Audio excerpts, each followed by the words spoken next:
Le petit âne. Il était une fois dans un village loin de tout, perdu dans la montagne, un petit âne.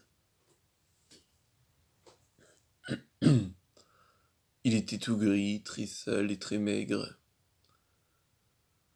Le petit âne était si sale que personne ne venait le caresser, le réconforter. Le petit âne appartenait à une famille de pauvres du village. Dès l'aube, le père de famille lui accrochait une charrue lourde et bien plus grosse que le petit âne. Accompagné des enfants, il commençait sa longue route au travers des petits chemins escarpés de la montagne.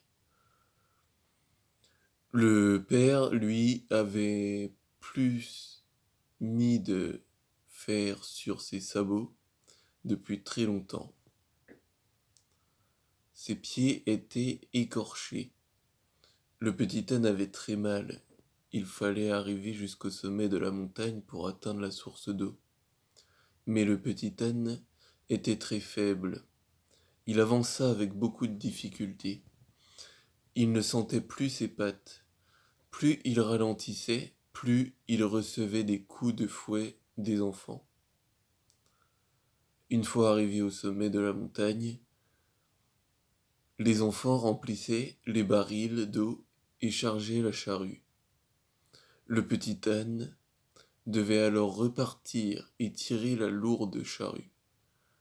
Les lanières qui tenaient la charrue lui lassèrent le dos. Depuis quelque temps, le petit âne était trop éprouvé. Des larmes de douleur coulaient de ses yeux.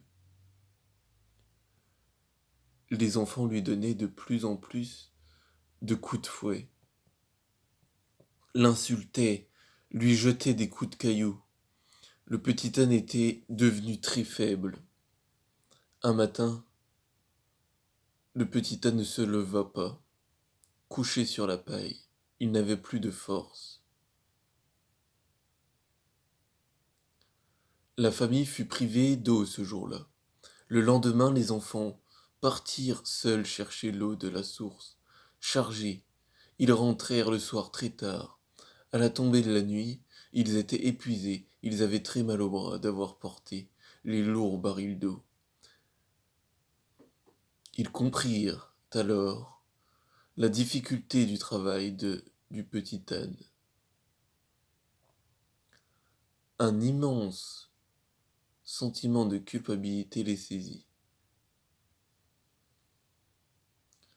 Comment avait-il pu maltraiter le petit âne qui accomplissait une tâche aussi difficile mais si importante pour la famille? Dès lors, le petit des enfants prit un baril d'eau, des fruits et alla voir le petit âne.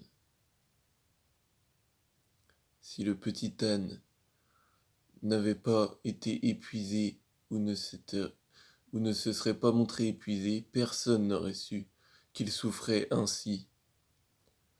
Il prit de l'eau dans la paume de sa main et la porta au museau du petit âne pour qu'il puisse boire.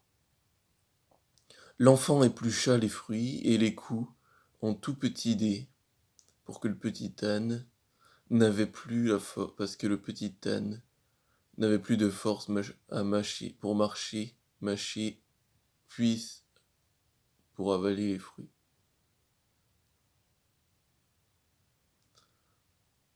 Enfin, il prit une serviette toute propre et lava l'âne. Ainsi passa une semaine. Jour après jour, nuit après nuit, le petit âne reçut les soins de toute la famille. Quand un beau matin, le petit âne se leva, il était beau son pelage, brillait et ses yeux étincelaient. La famille entière pleura de joie, et pour la première fois, le petit âne reçut toutes les caresses qu'il méritait. Toutes les caresses qu'il méritait. Dès le lendemain, le petit âne reprit la route de la montagne.